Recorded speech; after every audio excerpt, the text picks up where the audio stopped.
Welcome to Obstacle Running Adventures. Over the last 7 years, we have consistently released weekly episodes focusing on obstacle course racing, running, and other adventures. You'll hear interviews, event recaps, conversations about our sport, quick news updates about happenings in our community. And now, here are your hosts, Standing on the corner, Michael Stefano and Caitlin Ritter.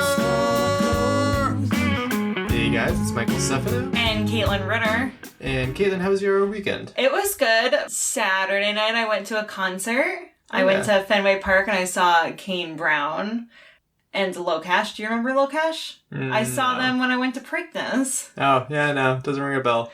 And then Sunday, later in this podcast, you hear me talk about moderation. Sunday was not moderation. Yeah, Sunday was, as you said, National Ice Cream Day, which I swear there's like 3 or 4 days of those a year.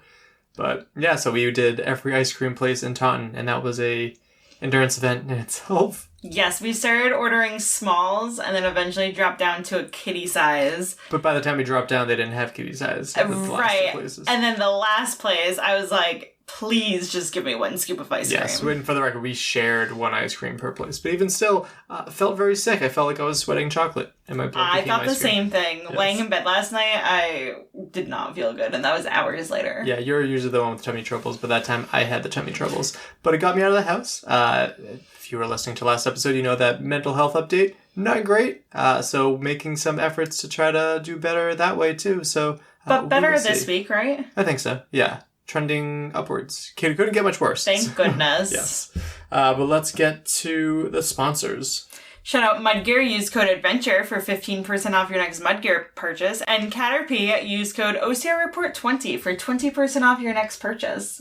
And we're going to shout out the $5 plus supporters. Jason Dupree, Samantha Thompson, Bradley Keel, Charlotte Engelman, Aaron Grindstaff, Laura and Stephen Ritter, Hank and Arlene Stefano, Cheryl Miller, Jessica Johnson, Nick Riker, Christopher Hoover, Kevin Gregory Jr. Wait, did you get Kenny West? Kenny West. Okay. I thought I did. I don't know. Evan Irick, Brent George, Logan Nagel, Asa Connington, and Seth Rinderkanesh. You did that very quick. I feel like you missed some names, but maybe you didn't. Were there names missing off that list? No. And a shout out to the OCR Report for being a great home for us on the internet. And to Will Hicks. The Podfather. Check it out over at the OCRreport.com. Jason had a huge issue behind the scenes and fixed it. And then Jason! I said he will likely talk about it on OCR Talk, and he did. And I listened to it, and it was kind of borderline unlistenable because his GPS was talking like half the episode. Very annoying. But he gets like a little emotional. You know, he messed up badly, but he was able to fix it since that episode, so there will be coverage. So that'll be good. It's tough when like the whole coverage of the entire sport pretty much relies on one person. It's a lot of pressure. Don't want that. Do you think pressure. his back hurts? Yeah, he's definitely carrying the OC Report, that's for damn sure. Let's give a shout out to our sponsored athletes. Javier Escobar, Kelly Sullivan, Ryan Brizzalara, and Joshua Reed. Yeah, we're going to get to some poll results, which I put out a poll saying I want to hear from, because I was torn between 2 different ways this episode could go, Savage Athlete or Spartan Athlete. Savage Athlete had 62% and Spartan Athlete had 38%. So we'll get to that in a little bit, but I'm glad things worked out the way it worked out. And as expected, our listenership is more Savage than Spartan, which is fair. I am too. Meme of the week we're going to skip because this is... Oh, no. Okay. Remember I texted you and told you I had a meme of the week? I forgot. This is going to be a long episode. Oh, do you want to save it? No, that's okay. Last week was like a super short one, so this is fine. So it's a 4-panel comic by Nathan W. Pyle. So it's Alien Guys.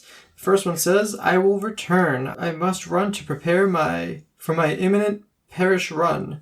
And then the other alien says, what is a parish run?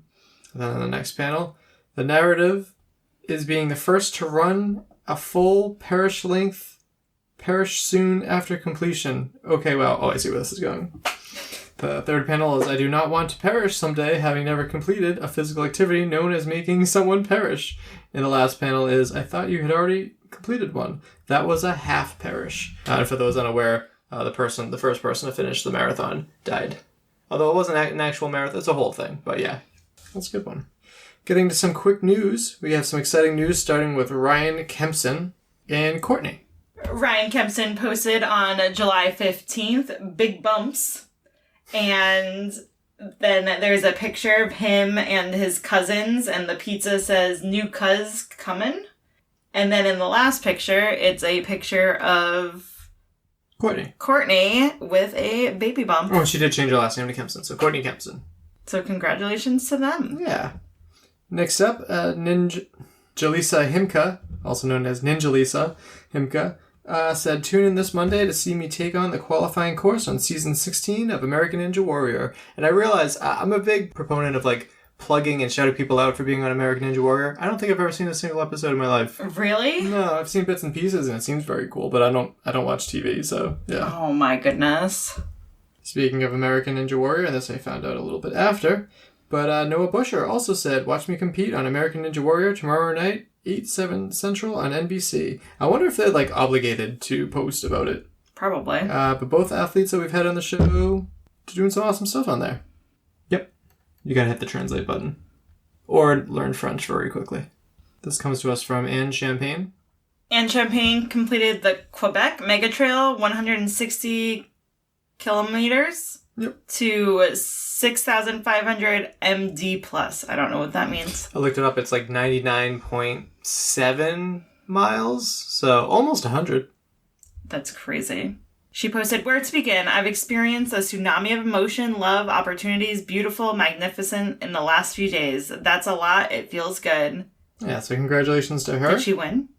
Looked like it. She was tearing the tape, right? Yeah.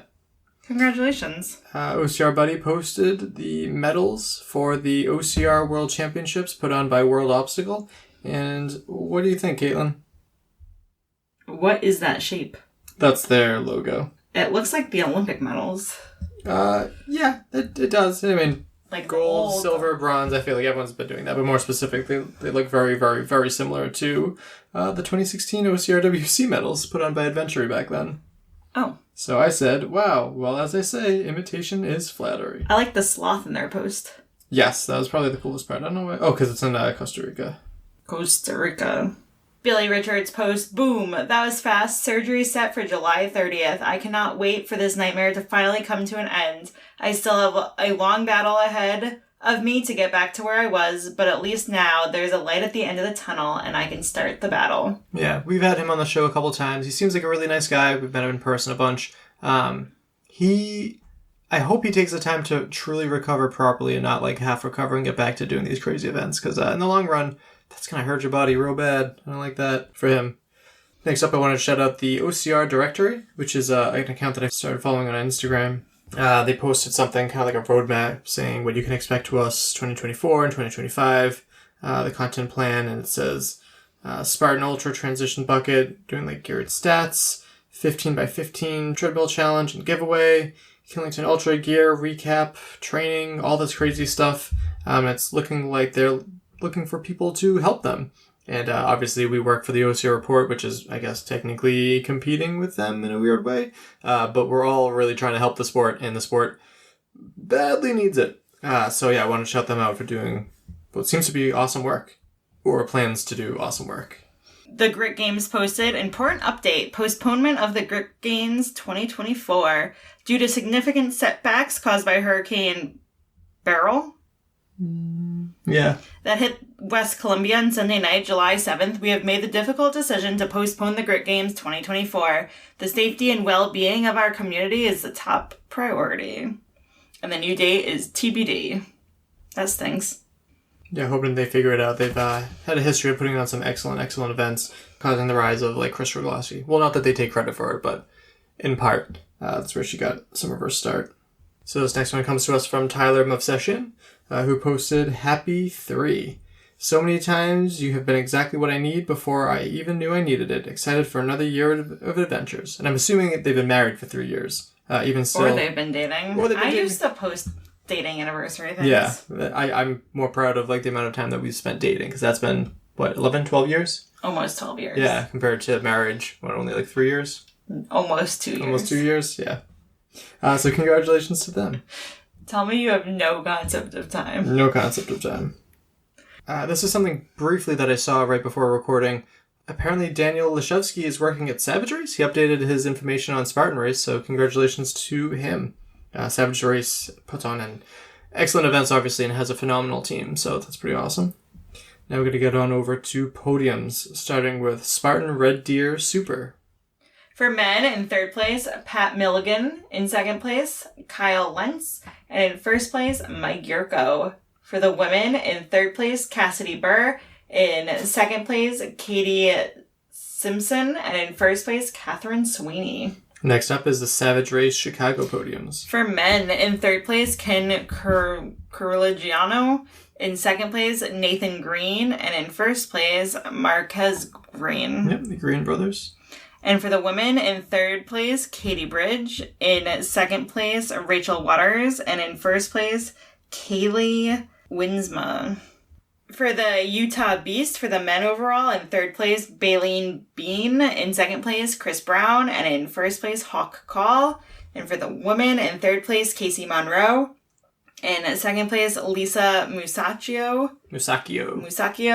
And in first place, Lauren Weeks. Yeah, and that was the end of the U.S. National Series. That did got no love. Not even in the post, too. No mention of it. How come they always post the men first? Next is the Utah Super. I don't know. For the men, in third place, Cole DeRosa. In second place, Vazim Yukaskin. You're not going to do better than that, and I can't help you. In first place, Blake Jenkins. And for the women, in third place, Chloe Milkini. In second place, Katie Duke. And in first place, Lauren Griffith. I feel like Chloe's in the same boots as Kaeley in this situation, because we read her name a lot. I'm like, I got to have her on the show eventually. And for the men at Canada National Series Deer Sprint. Red Deer Sprint. They're getting some love for it. In third place, Alfred Ying. In second place, Young. In second place, Mike Yurko. And in first place, Brandon Neely. And for the women, in third place, Susan Staninsky. Yep. In second place, Katie Simson. And in first place, Catherine Sweeney. Perfect. And the last one is the DecaFit Midwest podiums. In third place, Cole Walkington. In second place, Nicholas Riker. And in first place, Dylan Scott. For the women, in third place, Bethany McChesney. Yep. In second place, Brooklyn Nichols. And in first place, Morgan Schultz. Yeah, shout out to them. I think that's also where the Deca Ultra was, which actually that would have been a pretty cool episode to do. Maybe I'll do something on that later too. But yeah, lots of podiums. Secret link, there's 5 of them down below, so go and check those out. But let's finally get to what this episode is all about. So I was torn between having 2 different athletes on, one from Savage and one from Spartan. I put up the aforementioned poll, and Savage was chosen by people. And the person that I wanted to have on from Savage was Kaeley, who we briefly had on from Palmerton when I covered the Poconos 3K series race. Caitlin was able to do this interview while I was at work, so tell us a little bit about it. We talk about her experience with Savage Chicago. We also talk about her successes being also a hybrid athlete and how her personal gym, like the gym that she owns, is a DECA affiliate. And then we also talk about women being strong. Right, yeah, she's a mother too. A mother to 3. Very cool. So let's get to that interview with Kaeley Wynsma. So let's start off with your name and where you're from. I'm Kaeley Wynsma, and I'm from Jenison, Michigan. Perfect. Did you grow up in Michigan? I did. I grew up it's about 50 minutes away in Kalamazoo. So I didn't move far away from home. So, yeah. Totally fair. Perfect. And then what is your athletic background? So growing up, I did competitive gymnastics. And I ran track and cross country in high school as well as in college. My favorite event was steeplechase. So it translates very well to OCR. Absolutely. That's incredible. So how did you make that transition from being like a college athlete to being an OCR hybrid athlete? Well, I kind of stumbled upon OCR races just because one of my gymnast parents, so I coached competitive gymnastics. One of my parents' gymnasts was doing these races and they're like, oh, this would be something cool to do. So I signed up for a like Spartan sprint over in Michigan. My first one, I think it was like 2016. Okay. Granted, there were quite a few years in between like the first one and like when I started consistently getting into it, but I loved it. And I love the fact that we had like stairs to run up with a sandbag and all these like rope climbs and stuff. And I get done and my like husband and brother are like, oh my gosh, like that was like hard. And I'm like, I want to do another one. And they're like, you're kind of crazy. I'm like, yeah, I know. But I didn't really get consistent with like OCR until about 2021. Okay. Where I was doing more like, otherwise it was just the once a year Michigan race because it was close and I knew it was here. Mm-hmm. Absolutely. It's so funny because so many people that I talk to are like, yeah, I kind of like stumbled into OCR, or a friend of a friend was like, I think you should try this. Like, I feel like rarely somebody like intentionally is like seeking that out or like trying to find like something else to be doing. Yeah, it was like the perfect blend of competition because you get done with doing, you know, sports and everything, and you're looking for something to stay competitive in, but you don't have endless hours to just only train because you're an adult and you have to do adult things. Right. I know. I say it all the time. Like I wasn't a college athlete. I played lacrosse in high school, but I was like, it is mind blowing to me that I would like be in school from 7:40 to 2-ish o'clock and then go to sports practice from like 2:30 to 4:30 and then come home and do homework. I'm just like, I don't know. Our brains were fried then. And I feel like I didn't need as much sleep then because I could just function on 2 hours of sleep somehow. That is true. And I feel like the stresses were different. Like now I'm like, we have a mortgage and bills and like car payments. Whereas in high school, like, what was I like really stressed out about? A test, maybe? Right, exactly. So moving on, not sure if you're familiar with your show, but every episode we do like quick news and we always highlight the podiums. And we have been reading your name on podiums quite a bit. What accomplishes primarily stand out for you?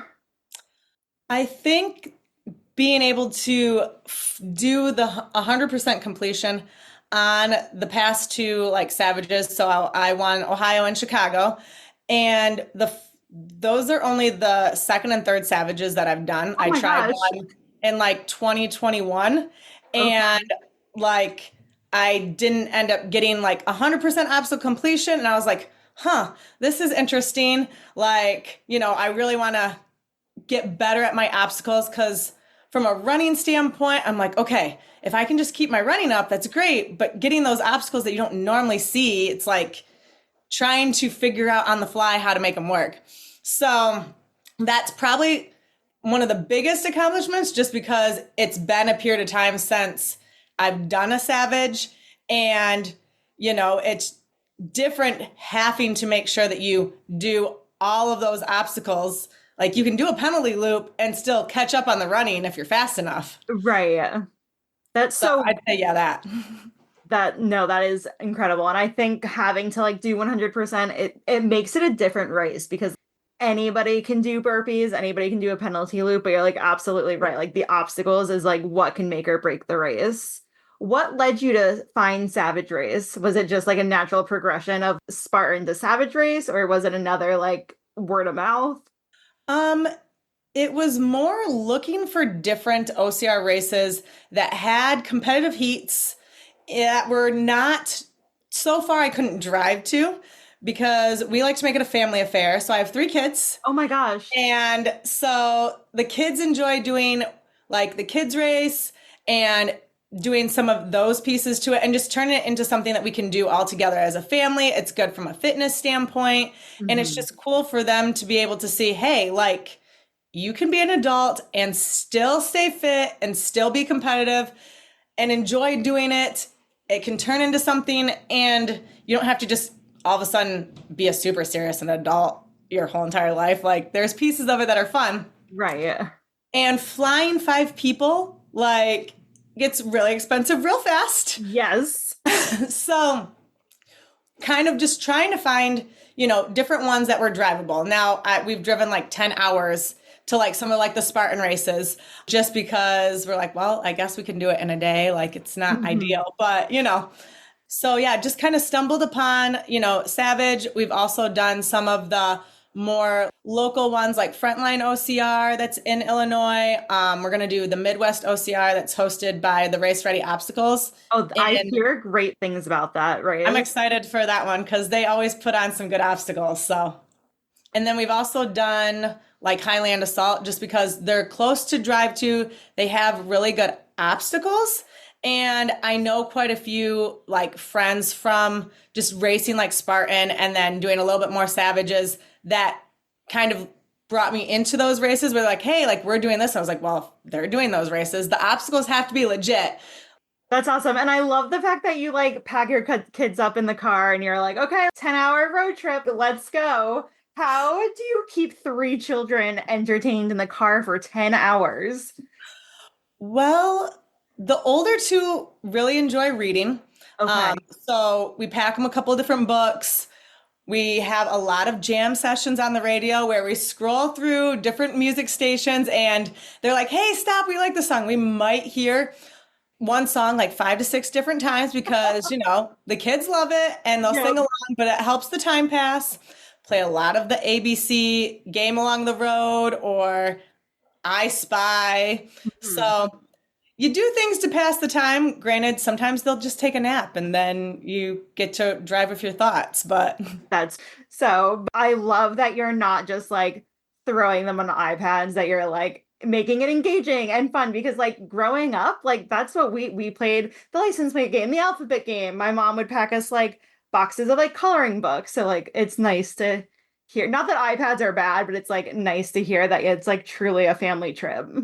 Oh yeah. Or bracelet making, if you need any bracelets. Oh my gosh. My middle one makes a fair amount of bracelets. We have a whole lot of kits. Oh my gosh, I love that. I'm a big Taylor Swift fan, so like I am into the bracelet making. So that's awesome. But going back to OCR, let's hear about how Savage Chicago went for you. I know you finished on that top podium spot. Congratulations. Thank you. So the Chicago was actually the first race that I did originally in 2021. So I remembered the location was the same. Okay, that's nice. I knew that it was a, relatively speaking, flatter course. So it was going to be fast. And I really enjoy being able to run like the races just for my background of being running, like being able to kind of get some of that speed in. And I knew that I think I remember hearing that Rachel was going to be there, and Rachel and I have done quite a few like Spartan races back and forth with each other. So I was like, okay, like I know that it's going to be a good battle. So mentally going into it, I was like, okay, I got to bring my A game. And so like she made it really close, but it's always really fun just to be able to like race against some other like OCR friends that and you're like, okay, like they're going to bring like the best out of you because you kind of go back and forth at different races depending on how the legs are feeling or how the obstacles go. And so that's the part that makes it really fun is you go there for like the competition, but you end up like finding a lot of other people that you get to know and become friends with who are kind of a little crazy like yourself. Absolutely. It's nice to know that like you're not alone. Like there are other people who they're there to compete, but they're also there to like have a good time and like have like that like friendliness after the race as well. Was there any obstacles at the Savage race that gave you like a more difficult time, or were they all like pretty easy for you? I mean, Gibbons Take is one of them where like I had to try it 2 different times. I feel like the first time that I swing into it, I almost always miss that like floating monkey bar on like the swing and grab. So that was really the only one that I had to like take a second try at it. So that was kind of exciting that, all of my grip work has been doing really well for improving my obstacle like completion on top of like incorporating it with just keeping the heart rate up. So once you get to an obstacle, you're used to feeling out of breath. So your brain doesn't go into, crazy mode. That's totally fair. And then going back to having your children, does Savage have their like children's race in Chicago too? They do. So that was really cool because they were able to get to do their race afterwards. And there was a giant slide, which the youngest thought was the coolest thing ever, that's going down this giant slide.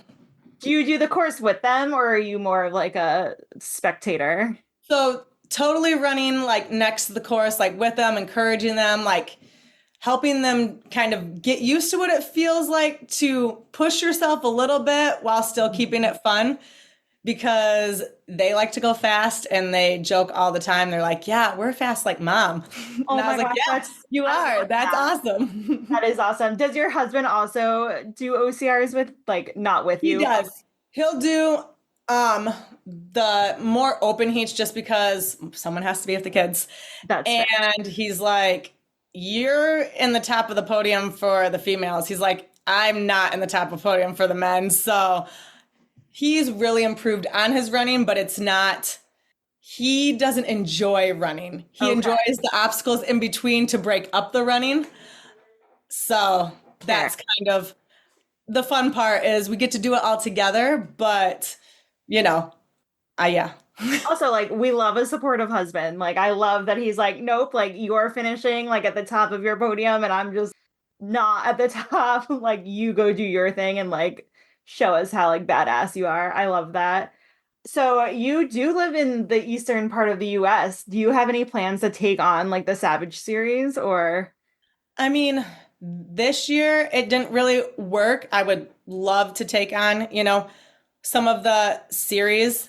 I really wish that they were a little more like central in the US so that I didn't have to fly, which that was the biggest reason why I haven't, done like a Savage series yet, or haven't done some of the recent like Spartan kind of national series, is flying for every single race makes it quite expensive.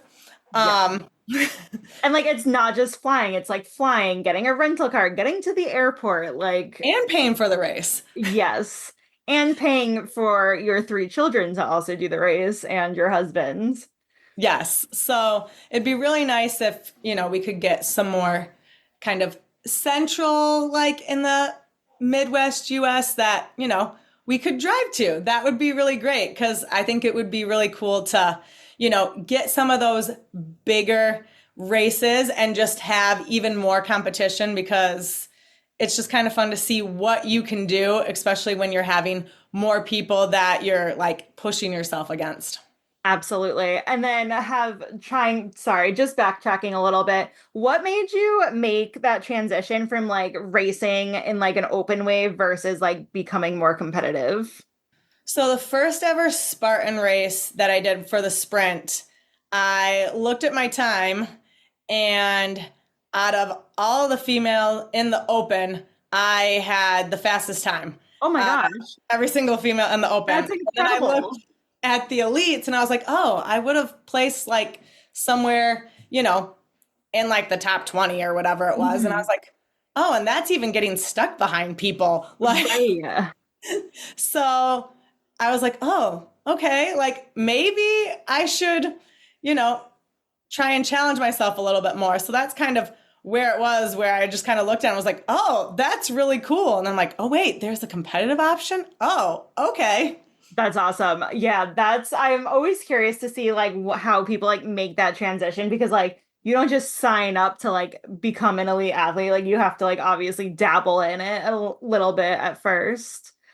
And I know last year we met at the Spartan 3K in the Poconos. Yeah. What did you think of like the short course, like the 3K course versus like the longer Savage races, or like the Super and Beasts that Spartan race has? I thought that it reminded me a little bit more of like track. Okay. In the sense where you have like, prelims, like semifinals, finals. So that was kind of cool. That barbed wire crawl was like brutal. I had so many scrapes up my back, like trying to like go as fast as you can through that barbed wire crawl. So that part was a little interesting. I remember the barbed wire like sparked a lot of controversy, because like elite athletes like yourself were just getting shredded, because like you're going for time. You're not going for, oh, let me like barrel roll or like quickly army crawl. Yeah, that I could have done without the like crazy barbed wire crawl and done something different, more like obstacle wise. Mhm. But I definitely liked the faster like speed because it was different. And you really had to try to catch your breath but still push at the same time. I am interested to see, I'm going to do the 3K at the OCR World Championship. So I'm going to try all those distances there. So I'm interested to see how that feels doing it like, in a different atmosphere. So that was the question I was going to have for you is are you planning on going to like OCRWC out in California? I am signed up all for it. So I think we're trying to figure out the rental car and things like that. Okay. But it's something that I was like, you know what? I'm getting better at doing the obstacles. I know that's again a 100% like obstacle type thing. You get to try it multiple times. Yep.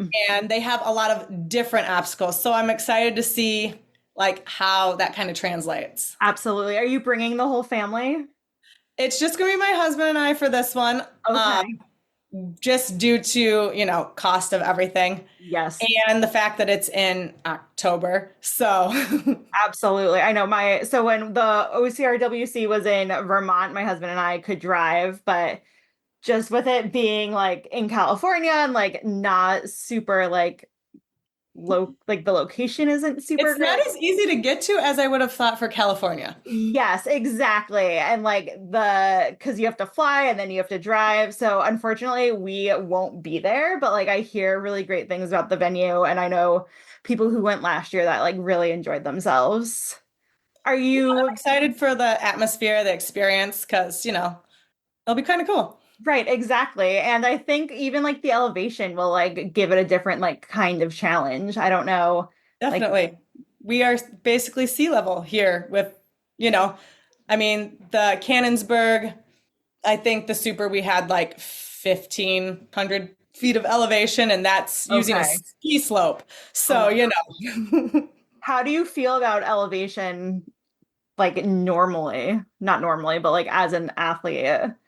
I went to Lake Tahoe for the like American Lake Championships a couple years ago. Okay. It's crazy how you're like, it just feels different. I was like, my legs feel heavy without feeling heavy.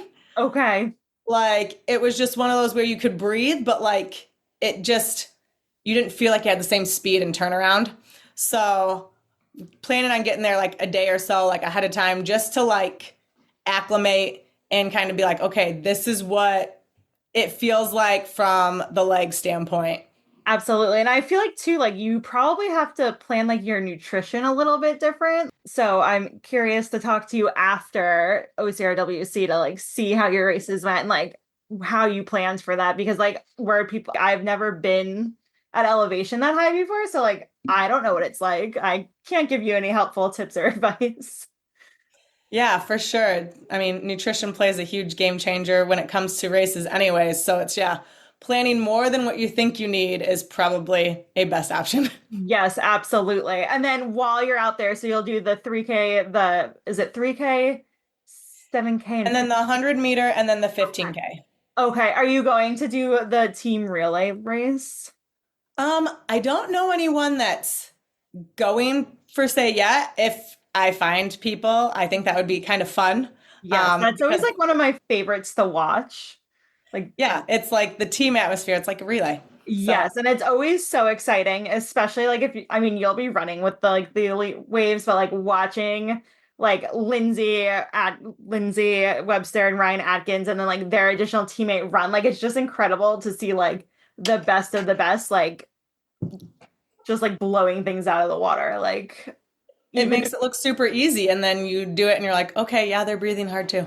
Yep. You watch the person do like the speed loop in like record time and you're like, oh, it won't be that bad, and you're like, no, it is. It's bad. But that's awesome. Transitioning, I saw that you've dabbled in some high rocks. And did you take first place in a high rocks? No, sorry.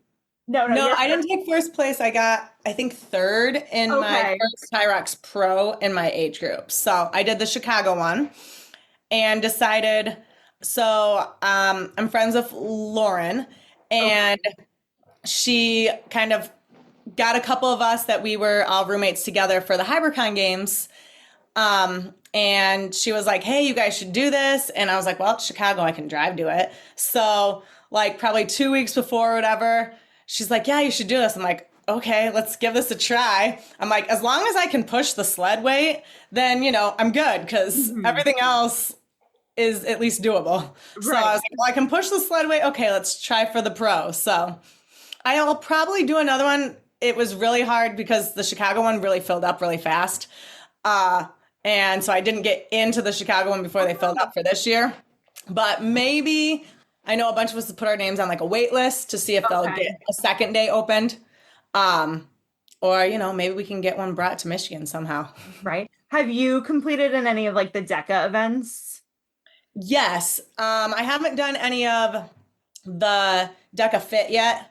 Okay. But my gym that I own, I'm actually a DECA affiliate. So I host, awesome. I hosted some strongs and some miles at my gym. I have another one I'm going to host mid-September, so that qualifies for this year's like world championship qualifications. So that's been kind of fun, is, you know, having the side where I get to cheer people on and still kind of do it all at the same time. And that's been exciting to watch, you know, people try it for the first time, similar to like OCR. And they're like, I don't know if I can do it. I'm like, you got this. Like, you know, you can totally do it. Just one foot in front of the other. Just don't stop. Like if you have to slow your pace down, that's fine. Just keep moving. Yeah. I did my first, I don't know if you know Kevin Gregory and like his Underdog Fitness. Yeah. Bubbles the clown, who does the fastest bike I've ever seen in my life. Yes. I don't know if you saw that he had like a viral video of him doing the biking on like ESPN on their TikTok. Like 15 seconds or something. Insane. But it was one of those things like my like husband like signed us up for the DECA, and I just like, he was like training for it, but I was like, no, I'm just gonna like blindly go into this. And like, it was one of those things I was like, I'm first of all stupid for like not even knowing what the state, like we're there and I'm like writing the stations on my hand and I'm like, okay, I have to do 30 lunges and all this. But like it ended up being like something that I like really enjoyed. And I came, like I was like not good at it, but like it was exciting. And like I feel like it was exciting because like OCR, like there's only like so much you can do, but I feel like them putting hybrid racing like out into the world has been like a nice little change. Well, and it's less Intimidating because you don't need to have, you know, things to monkey around on. It doesn't involve heights. So if someone has a height aversion, you know, you don't have to worry about, you know, being too tall type of deal. And it's kind of cool because like smaller gyms, like my gym, we can host some of these events that, you know, we wouldn't be able to have a Spartan race at my gym. Like there's not enough room. But, you know, you get to meet other people, and it's fun because of the global leaderboard that you can kind of see how you match up to others, and or even just compare against what you did the last time. Yes. Yeah, no, absolutely. We had such a blast. We ended up like doing his DECA, and then like 2 weeks later, we were on an event that had DECA Strong team, and like there were only 4 teams, but we like came in second. And I was like, okay, like this is something that like we could like do together, and it's like not me like trying to keep my pace with like my husband who like runs ultra marathons. It was just fun to go out. I like to lift heavy. Like I've always like loved the Atlas carries, loved the farmers carries. So like it's an exciting change. Yeah, because then you can split it up and be like, okay, I'll do these ones. I'm really good at these. You can do these. And guess who didn't have to sit on the bike? Me. Like I was like, here you go. Enjoy your cardio. Exactly. I'm like, I'll do what's before and what's after if you do the bike.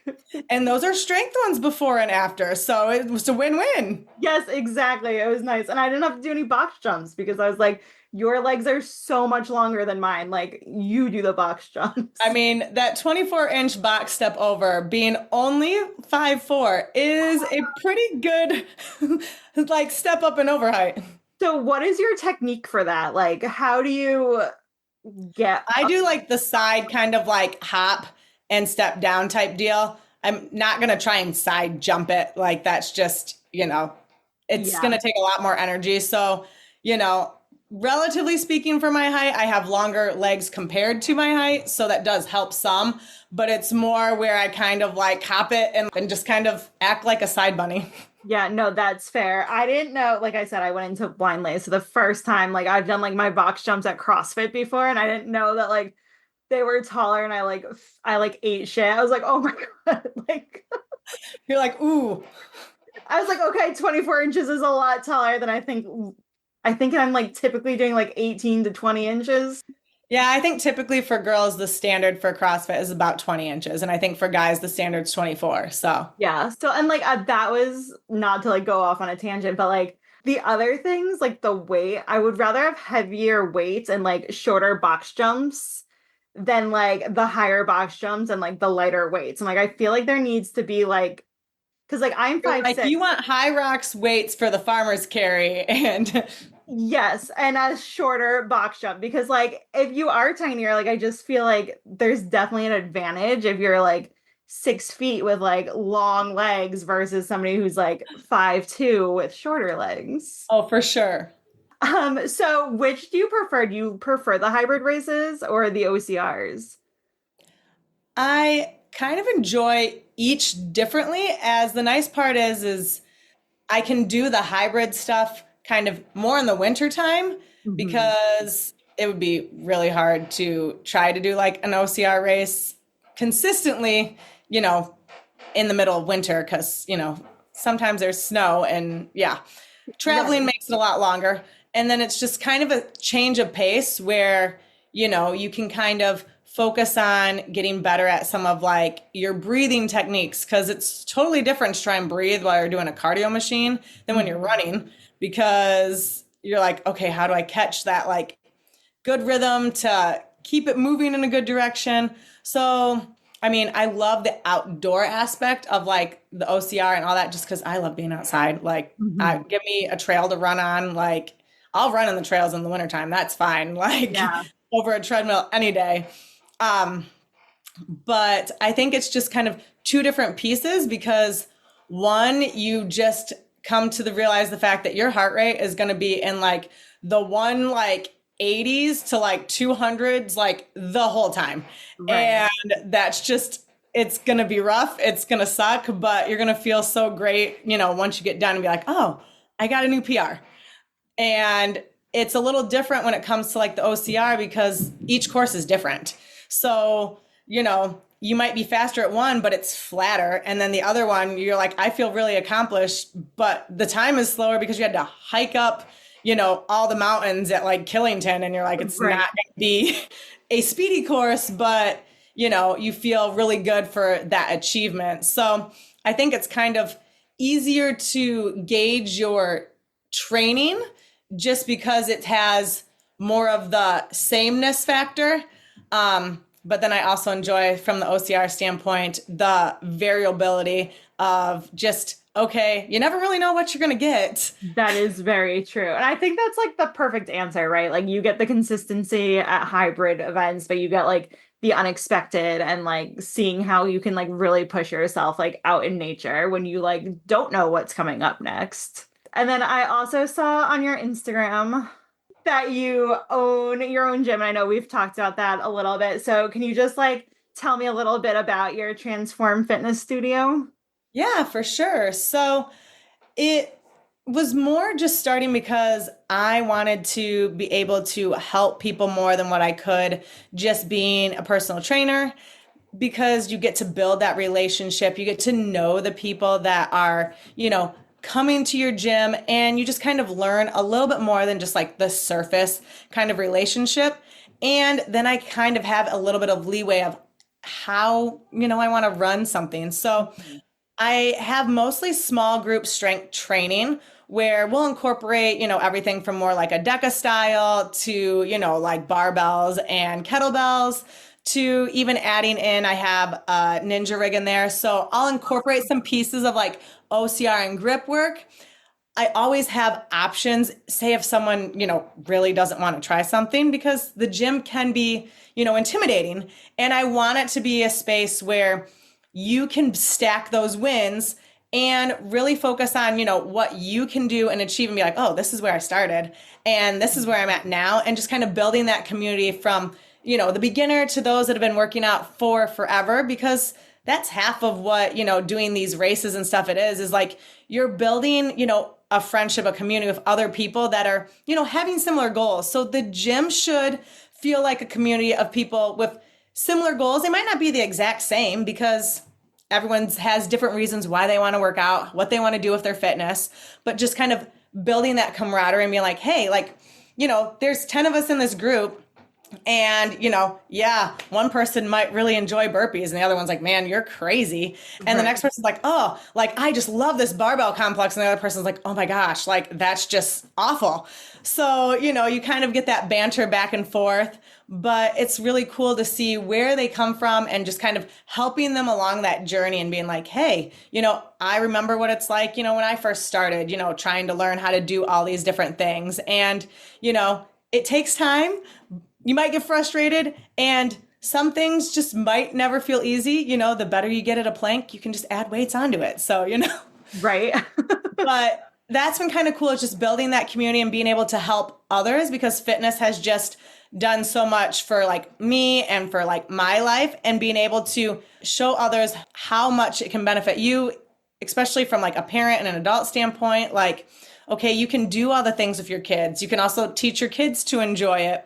And making it where fitness and having proper nutrition doesn't have that diet culture where it's hey, do you know what? If you want to have some alcohol, we can figure out how to make it work.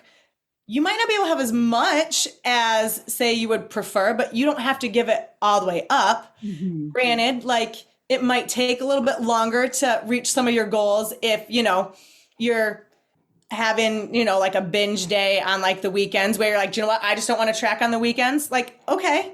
Yeah. We'll make sure that the weeks are on track, and that's better than nothing. So making it where consistency from that standpoint is key versus being oh, I have to only eat broccoli and chicken and, drink water for the rest of my life and never go out and hang out with my friends, because it's just not sustainable. So teaching that sustainability while being able to still get closer to your goals. Right. And I love that piece too, that you talk about consistability, but also you can it doesn't have to be consistent 7 days a week for 7 weeks, because short story, I was eating a very routine, breakfast was the same, lunch was the same for weeks. And my mom lives 4 hours away. She sent me a box of homemade cookies one day. This was during COVID. And I remember I didn't eat them for a week. And then finally, what would have been better if I ate 1 or 2 cookies a day, or finally I had something happened and I was I'm just gonna have a cookie. The next thing I knew, I ate 12 cookies, and I was what is it would have been better off if when I got the box I slowly started eating them. So and I think that's important to remember too. You can cut things, but it doesn't have to be a forever, and it doesn't have to be it's my birthday, I'm not going to eat cake, or my friends are going out, I'm not going to not go out. It's more the second you tell yourself you can't have something, that's the only thing you think of. So if you're oh, nope, I'm never having any cookies. Well, all of a sudden, in the back of your head, you're always thinking about cookies, and that wears down your mindset and your mental strength, which that's half of the battle, is having that mental toughness to be able to keep pushing even when it's hard, whether it be in fitness, nutrition, racing. And if you're always just thinking in the back of your head, oh my goodness, I can't have that, I can't have that, versus being okay, if I really like cookies that much, maybe I have a half a cookie, right? And, incorporate that into the day. Or you love dark chocolate, incorporate a piece of chocolate into the day, fit it in with your nutrition plan so that it still is in line with your goals. But then you're not constantly in the back of your head, thinking about this cookie, which, is then making it so much harder to do everything else. Right. And then it was one of those things well, maybe if I go out for a run, I can treat myself and let myself eat X, Y, or Z. And I'm just I don't like that mindset of I have to work out to eat. So I like that for you. It's not that way at all. You get to I always you get to eat. It is a privilege to have food that I can come home and prepare. So I really like that aspect. I mean, I tell all the people all the time, I'm like, so you get to, and they're like, oh my gosh. Like, they're like, yes, we get to do burpees. I'm like, you're welcome. It's all about that like growth mindset, right? Like it's, you get to do this, or like you can't do it yet. It's not like, oh, I have to go to the gym. It's like I get the average, like I have the money to have the opportunity to go to the gym. Yes, or I'm healthy enough to be able to go to the gym. Yes, absolutely. And then I saw that you also do online nutrition and fitness coaching. How has that experience been? Because I imagine it's drastically different when like your clients aren't showing up at your gym to work out with you. Yeah, for sure. I mean, that does add just a different, element to it. I utilize an app so that they can message me in through the app, just because if you're doing Facebook Messenger or texting or emails, it's so much easier to get lost. Mm-hmm. So it makes it where it's in a nice, concise, single spot. So then, okay, all of our communication is together. And for each person, it's going to be different, because for some, getting them to start tracking, like understanding, what macros are, like what is protein, carbs, fats, like alcohol and all that, so that each person's kind of in like a different spot. And so it's just kind of taking the time, like talking to them, learning about their goals are, what experience have they had in the past, because that makes a huge difference with, how you're going to approach like your nutrition. If you've had this like strict mindset before and it hasn't worked, like, okay, being super strict on you is probably not the best option, but like taking baby steps. Or if, you've never tried to track before, like expecting you to hit every single like macro when you're like, wait, peanut butter isn't necessarily a protein source, it's fat. Right. Like, so it's kind of learning where they're at, as well as what they do from a job standpoint, because, if you're constantly on the road, like a truck driver, and, you're doing sitting for like 12 hours at a time, you're going to have to plan things ahead, or teach them what to find at, say, a gas station, or like, a quick stop, because they might not be able to like just kind of like make a meal as they're driving. It's probably has to be super convenient from that standpoint. So just kind of showing like good, better, best. And again, same as like in person, it's just meeting the person where they're at and kind of getting to know them, building that friendship first, just so that it's like, hey, you reached out to me, you want help with figuring this out. I'm not the bad guy here, but also this is what you asked me to help you do. So, there's going to be a little bit of tough love here, because, you kind of have to have that give and take, where it's like, yes, you got to show that you care. But at the same time, it's like, hey, we talked about, tracking. It's really hard for me to help you if I have no idea what you're eating. Like, right.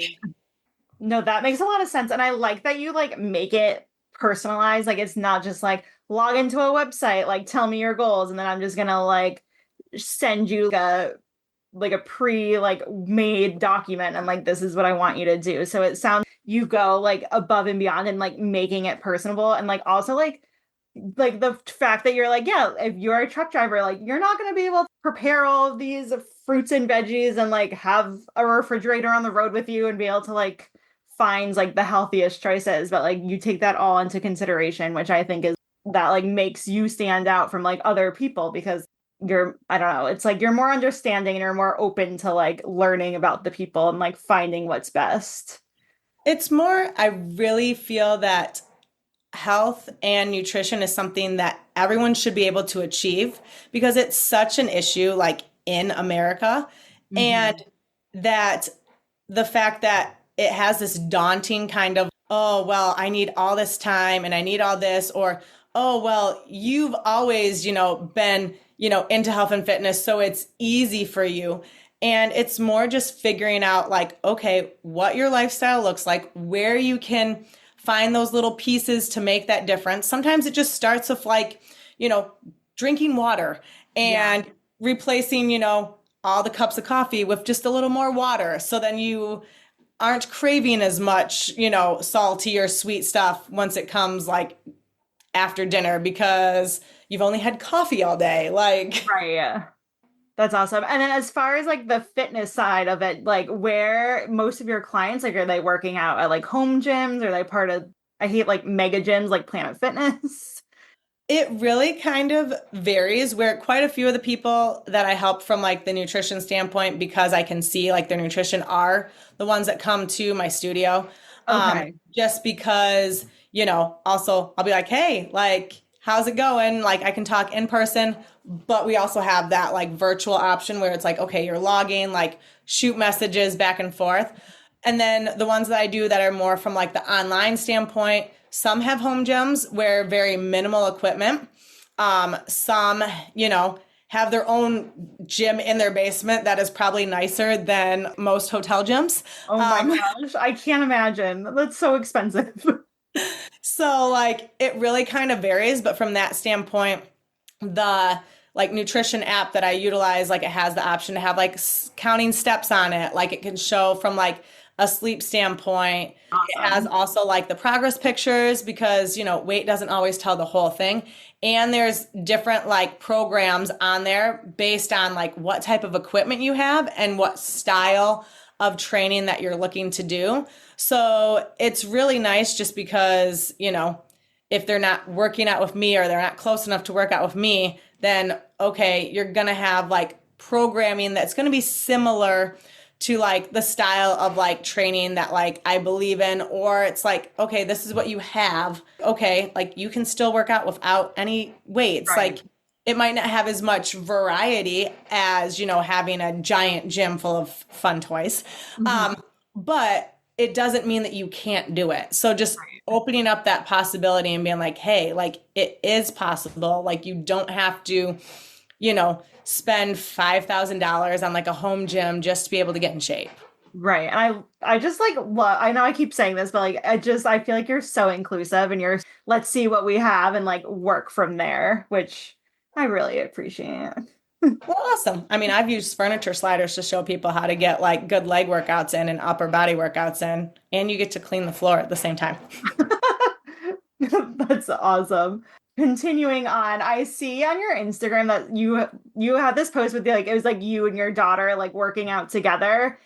What is it like? Like you're clearly her role model. Like, what does that feel like? What is it like to know that like, yes, you're other people's role models, but like you get to come home and like have that relationship with your children?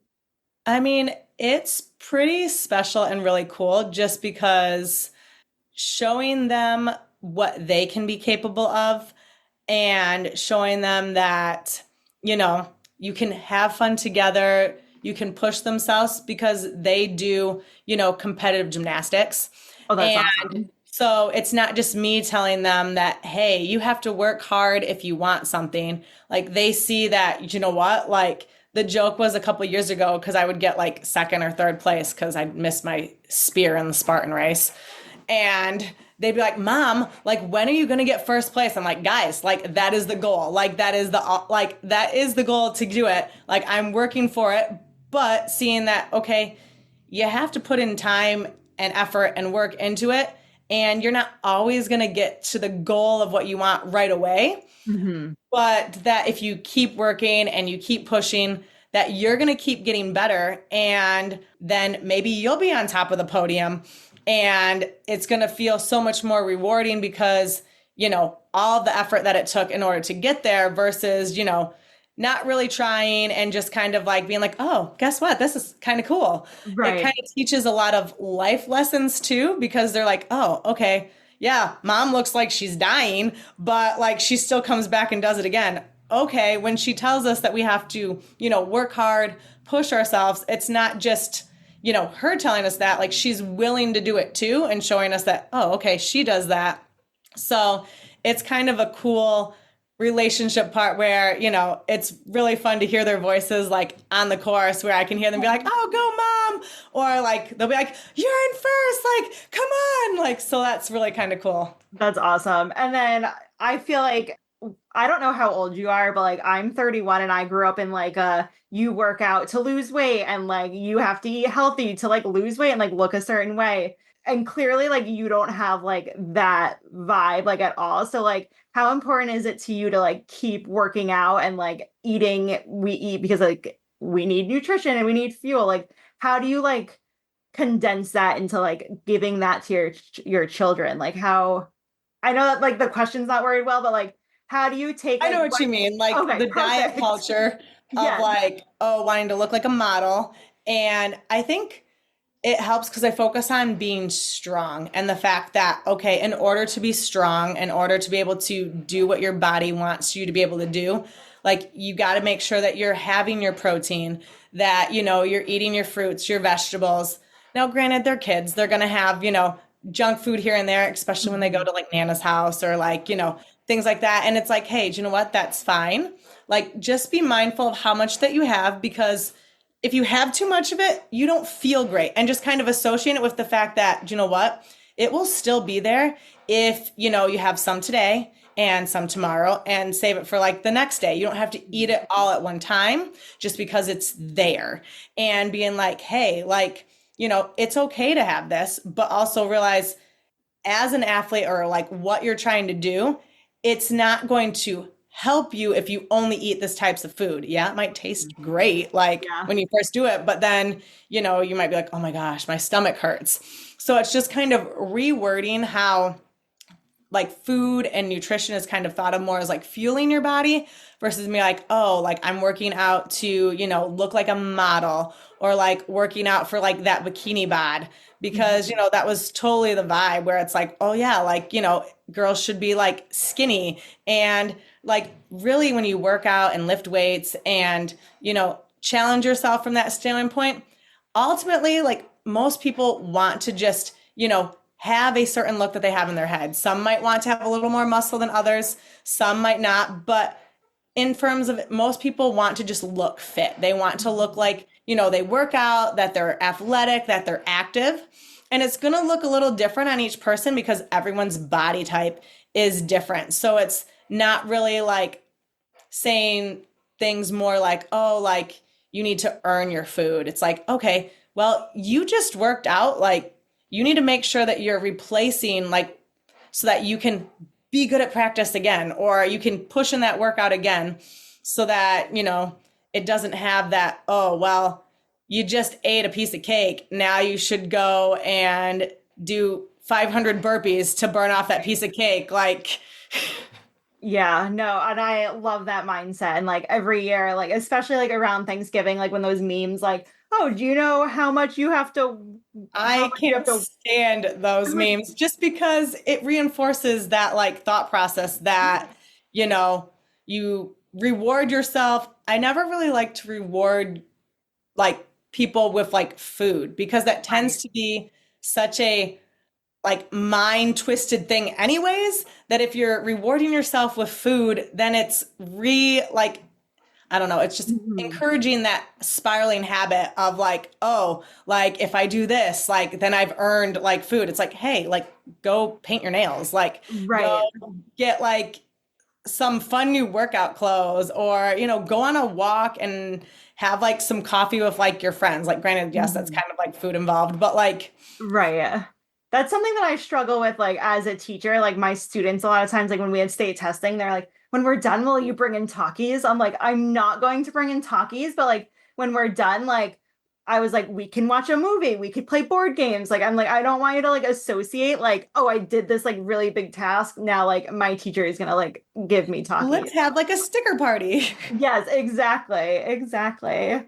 And then going off of what you were just talking about with your daughters, have you ever heard of the program Girls on the Run? Yes. Okay. I just feel like you like give me that like vibe that like you would be all about like, Girls on the Run, because it's all about like fitness and like building positivity and building strong girls. Yes, no, it's definitely a cool program. I haven't personally really had the ability to kind of like, and my daughter's not quite old enough to do it yet. Okay. Because I think you have to be in like 4th grade or something like that. Yeah. But from a time standpoint, like just being a part of that hasn't really worked out. But I love the fact that it's like, hey, do you know what? Like anyone can run. Like you can walk, you can run. Like it's outside, it's being active. Like it's having that sense of accomplishment where you're like, okay, I did something hard. And just kind of teaching kids that, okay, life is not easy. It's not a cakewalk, but you are capable of doing hard things, but you have to put some effort forth, like try, and you'll be a lot more successful than what you probably thought, as long as you put a good effort and, have a good attitude and just be like, you know what, let's see what I can do. Absolutely. No, and I love that you already knew about the program, because as you were talking, I was like, oh, I feel like you'd be great, like a great Girls on the Run fit. And then we are getting ready to wrap up. So what other events do you have planned this year? I know you said OCRWC, you're going to do some more like local races, but anything like big on the calendar or small? I'm doing Rally in the Valley, which is like a 3-day kind of hybrid competition in West Virginia. Okay. So I'm kind of excited for that because they have kind of a combination of like running, they have some swimming stuff, and just like some events that we don't even know yet. So that's kind of cool. There's quite a few friends that I have from like meeting through different hybrid competitions that I know are going to be there. So again, that camaraderie part. And then I'm doing the Midwest OCR. And then we also have our little like neighborhood just try that we're doing this weekend. So the kids and the family, we all do it. It's a short like, little triathlon that we do over in our neighborhood. And so that's kind of fun to get the neighbors involved. I'll probably look and see, from a scheduling standpoint, what other different like races kind of like fit in. But the majority of them we kind of had packed in like June, July, and like some September and like October type deals. And then it's like, okay, what do our weekends like look like? Can we fit another one in? Totally fair. I totally get that. That's how my husband and I are. We're like, okay, let's look at the calendar. Let's see what we can fit where. And then do you have any sponsors or anybody you'd like to thank? I mean, definitely like thank my family, because without, their support, it'd be really hard to like do all of these. And then from a nutrition standpoint, I utilize First Form for, my like post-workout and for like my pre-race fueling. So that's made a huge difference with my like racing, just being able to have those options from a standpoint of just helping with that recovery and getting those quick carbs in. But I mean, mostly it's like the supportive family makes a big difference, because it'd be really hard to do all the traveling and packing up if, they didn't want to be a part of it. Mm-hmm, absolutely. And then where can people find both you and your gym on social media? On Instagram, I'm Kaeley W. And Facebook, it's just Kaeley Wynsma. And then for my gym, it's Transform on Facebook. And then on Instagram, it's Transform_FitnessGR. Perfect. Well, And that is for those DECA events that I'll have in September. Yes, I know. If you were closer, I would say I will see you there. I've never been to Michigan, so you never You can make it like a Midwest trip, and then you can go see all the lakes. We have plenty of lakes. Yeah, I actually grew up, and I still am, a Green Bay Packers fan. So like I've been to Wisconsin. Work sent me, before I worked in a public school, I was in Chicago for 7 weeks. So I really enjoy the Midwest. See, there you go. And the people are just, everybody's so nice and so friendly. Like it's so different than like I living in Massachusetts. I mean, I've never actually been to Massachusetts, so I couldn't tell you, but like I feel like the people, like, they're kind, but they're not nice, if that makes sense. Like if you have a flat tire, they'll pull over and help you, but like nobody is like, oh, like it's just like the Midwest vibe is just so different.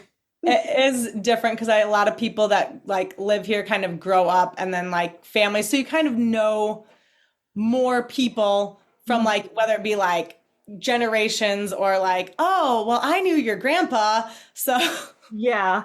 Like, and I'll never forget when I was out there for work, I was going out like 2-week periods at a time. So like I'd be out there on the weekends, and like somebody that I worked with that lived in the area, like was like, oh, do you want to, like, my family's coming over this weekend. Like, do you want to come over? We're doing like a fish fry. And I'm like, you're inviting, like, you've known me for what, 5 days, and you're inviting me to like a family event just like I wouldn't be alone on the weekend. Like, that was just so like thoughtful and so kind that I was like, this would never happen like back home. Well, that's awesome. Yes. Perfect. Well, that's all I have for you. Welcome back. Thank you again to Kaeley Wynsma. Did autocorrect screw this up? Hold on. Wynsma. Autocorrect changed it up on me. Kaeley Wynsma. Thank you so much for taking the time to come on the show. Not much notice too. I appreciate that. 4 related episodes. We have episode 341, which was Noah Busher, Savage Race, Chicago. Yeah, let me see if I can find the actual names. I just put that shorthand. Oh. I was like, I miss our short episode titles. Right. Episode 341 was Noah Busher on ninja, horses, Edapho ecotropism, and Savage Race Chicago. Noah was one of the ones that podiumed. Oh, no, he won for the men for that race. And we talked about him going on American Ninja Warrior. The episode after that, ironically, is the next one that we'll plug. Episode 342, which was Spartan Pocono's 3K audio and interviews with elites. That's when we had Kaeley on last time. I don't really remember much about that. There was just a lot of really good interviews. That's a really good one to go back to. And then 3 in a row. I don't think this has ever happened. Episode 343 was Rachel Waters on Hannibal Race, Lionheart's 100, Savage Race Chicago, Mental Health, and more. And Rachel Waters took 2nd place. And this episode we also touched on Savage Race Chicago as well. So links down below. Would you kindly check them out? Subscribe and follow wherever you get your podcasts. We are Obstacle Running Adventures. Leave us a review on that Purple Podcast app so we can hear what you think about the show. Yeah, that'd be appreciated. More than anything, though, if you could share the show with a friend, that's the way to keep this growing and keep us doing this show that we've been doing for like 6-7 years. So, yeah, that'd be great. Yeah, and you can follow us on Patreon for as little as $2 or as many as $10. Yeah, we just did the June Patreon video. We're a little behind, but we had a fun time with that. You got to see one of our cats. Yes, one of our cats performing awesome things. And, I should have a Patreon video of me showing off all the timber tricks that he knows. That is true. One Also, cat has our tricks, issues, yeah. and one cat can be manipulated. Yes. Well, kind of, yeah. You don't think we manipulated him? Well, tricks are kind of manipulation, aren't they? No, he's got talents. Mm-hmm. You think we manipulate both of them? That's how you evoke behaviors. Oh. Guess we manipulate both cats. Anyway, coming up next. Oh, yes. We're going to be going to the Final Viking OCR, which is an event that I covered a long time ago. It's not really close. It's like 3 hours away. But this is put on by Asa Coddington, who, if you don't recognize the name, you must recognize. He's OCR Yoda. He's always wearing like this big hat. He's at like every Spartan race in the like 6 hour radius that he lives in. He's always out there supporting local races, big Spartan races, Killington. He's like walking the course backwards, taking pictures, doing this and that. Hoping to plug his events, and his events never really got very big, to my knowledge. And so this is their last event, unfortunately, after like 11, 10 years, long time. So hopefully we'll see a lot of other people out there, but we're going out there for the last hurrah. And the medals are amazing looking. It's about 4 hours. Really? I thought it was like 3 hours on the dot. No, and then another hour and a half gets us to Dan and Shay. Oh, okay. Something to consider. Kevin, do you have a joke or a quote? Or? I've got both. My joke is, do you remember that joke I told you about the chiropractor? No. It was about a week back. Oh, nice. And then my quote is from Morgan Harper Nichols, and they said, when you start to feel like things should have been better this year, remember the mountains and valleys that you have. They are not accidents, and those moments weren't in vain. You are not the same. You have grown and you are growing. You are breathing. You are living. You are wrapped in endless bounds of grace, and things will get better. There is more to you than yesterday. Nice. Well, that just wraps it up. My name is Michael Stefano. And my name's Caitlin Ritter. And we'll hopefully see some people in person in New York covering that event, which is going to be like, 8 hours to make that episode. Can't wait for that. Hope people listen to it. We don't have to go. No, I know. It's a good way to show support. It's going to be exhausting. And we'll talk to you next weekend. Bye. Bye. Thank you for listening. If you enjoyed this episode, please be sure to subscribe to our show and write us a review on your favorite podcast app. You can also follow us on Instagram and Facebook and connect with us there. Most importantly, we would appreciate it if you shared an episode with a friend so we can reach more ears and continue to effectively shine a light on the people in our sport, as well as the events that we are so passionate about.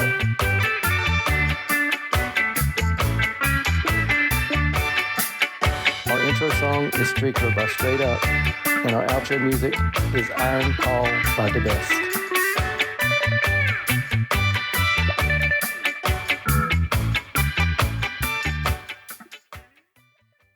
And in first place, Kaeley Wynsma. Who's the guest for this episode? You should be able to say the name. Didn't I say it right? I don't know, you just took a long... No, I don't think, is that how you spell her first name? Yes. Oh. I don't remember there being a Y. Yeah. How would you spell it? Would you end it with an I? No, just K-A-E. Okay, you gotta stop clicking the chair. Just Kaele. But okay.